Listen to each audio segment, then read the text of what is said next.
chú pha cái hun lẹ ta mày ăn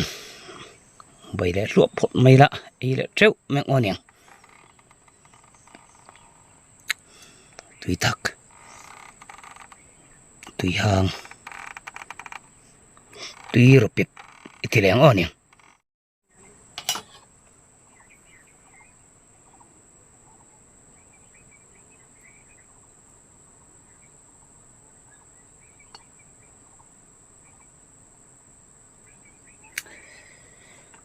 mày ăn gì khăng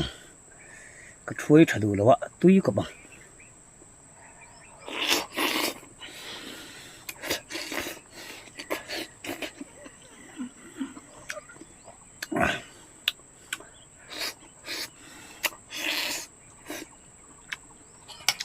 tùy thắc thì tùy đón tụ tùy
nói cho đúng thầy nghề mấy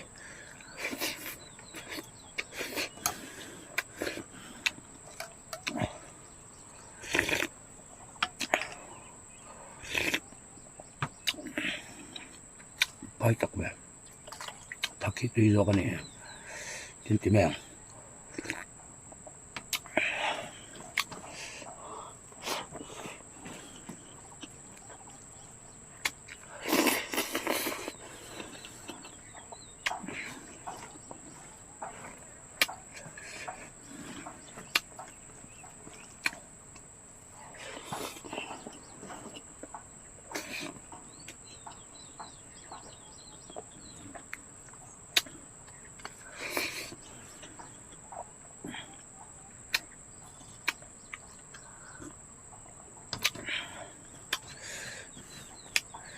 rồi tiền về là hiện thân nung là hiện độc cái việc gì đó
Dito lang sa daw eh.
Masuk na kalaukan tayo nila. Lumlutok.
Arurat look.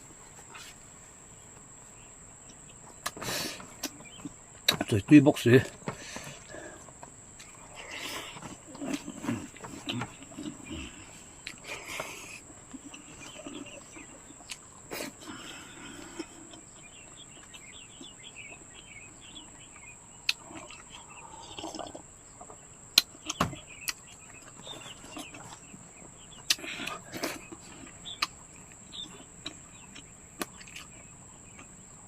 cắt số chú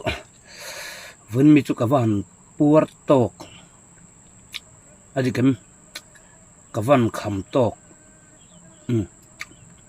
tiền tiếng ni đang ạ cắt chuanin achangin du anh cả puar về lúc tu cắt chang lại du anh cả kham lâu về à tu sung cả puar tok chia kham tok chia comment này soi hậu tiếng cả puar tok chia adi zo ka nga kham tok chia chong kham ka chu moi lo lam deuh ani thei mai thei ang pon sengin puare ka puare anuam tok chia chuan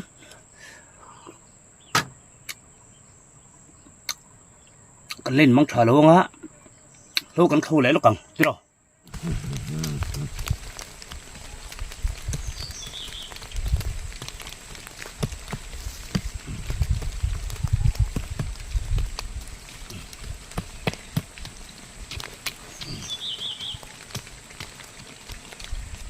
hay là thằng ngu mà mằng ngay hộ ngay miêu mấy xì à máu cũng đi thăng đủ tụ cả chỗ tin muốn nè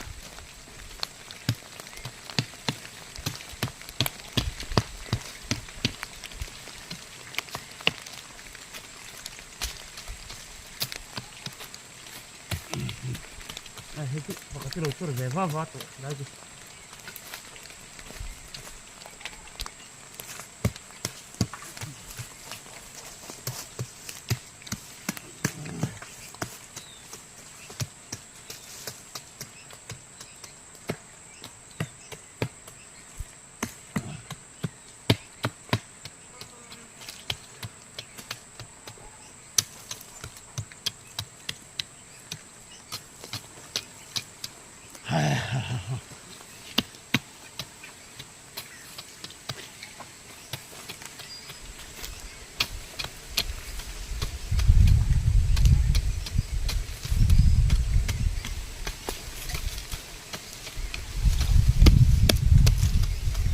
là hết lần sửa hết tùng về mấy xí ạ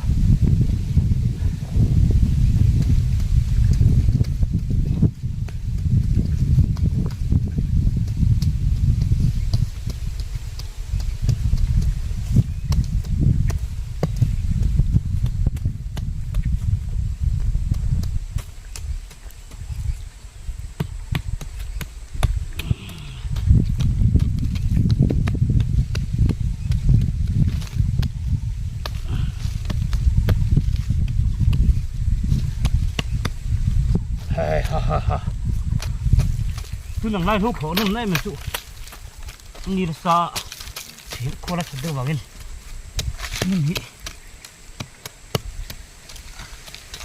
ti han che hian a thi mai zela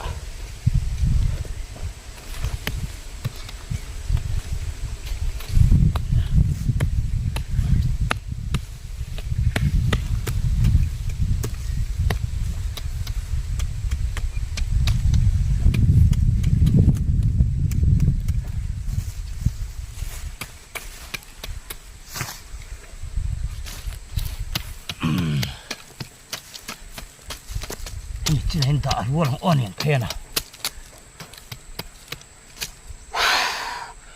alum letuk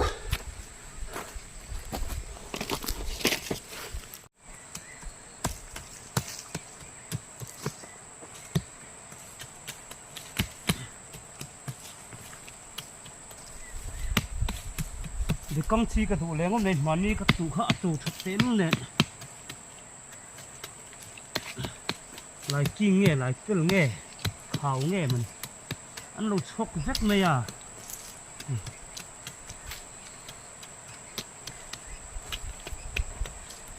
in mỏng gì mà lẩu cất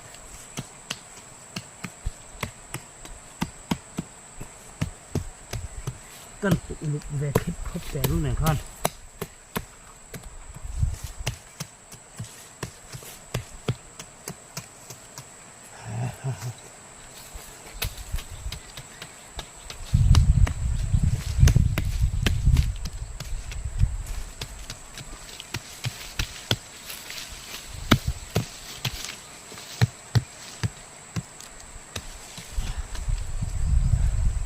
Kapur boxi azol box ya kapun bodon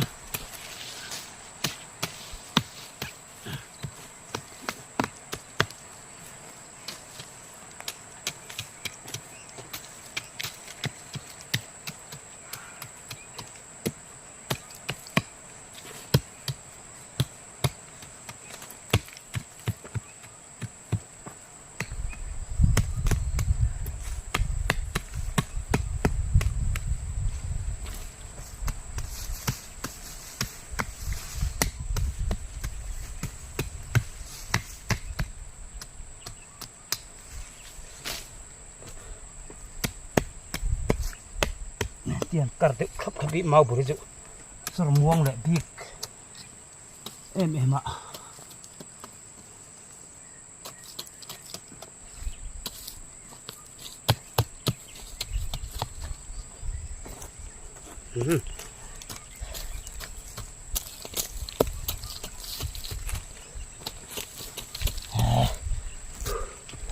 makat kan dulu makat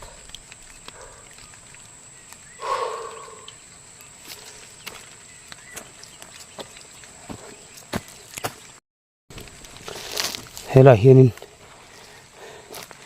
chính ít lục triệt về va vai một thế vị phun tụi làm xe cái vấn đề em đến cần xin chia va vàng này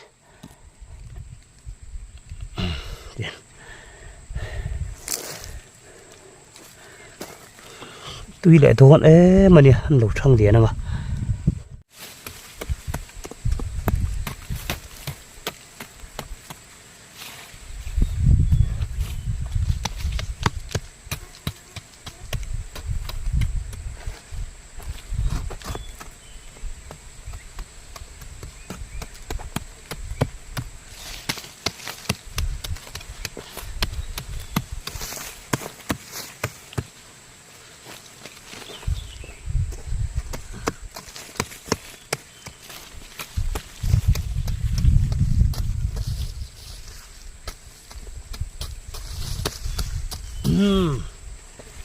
makan dua lek ta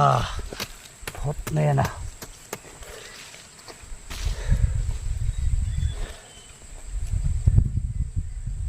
bạn hôn trẹp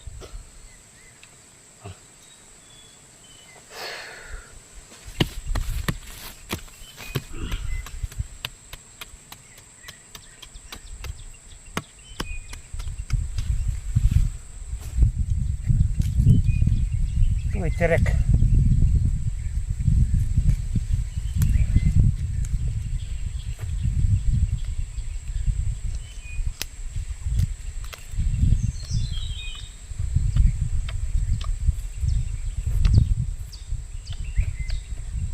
vâng quy được rồi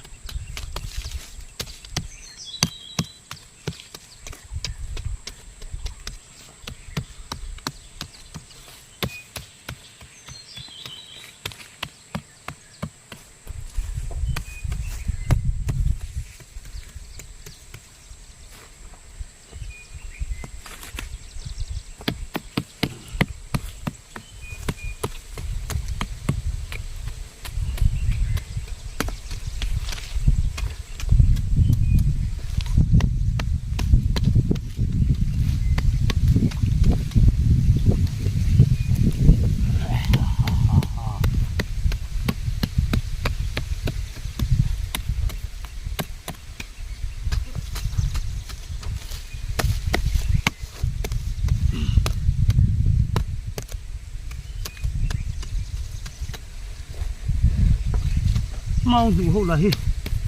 karama lom ti chan hen an changan dun dok dok le sia pur puya hu pur om thi nge mai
alum lutuk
thiên lệ vọc bụi thật khăn lá chữ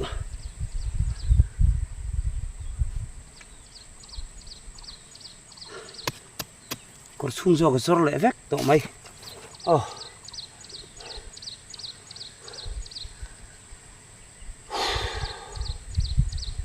thì dùng khắp với nào các về tôi này thấy như sẽ lá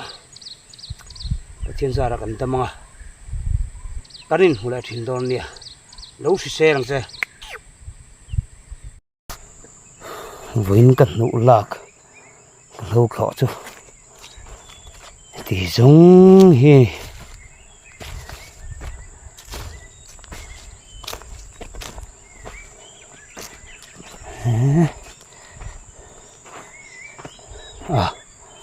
hắn này là chuôn thì cho con tìm về lại đi thôi thì này ạ nắp thuốc cả một làm trắng đang lại chầu thì hắn nó thầu lên ạ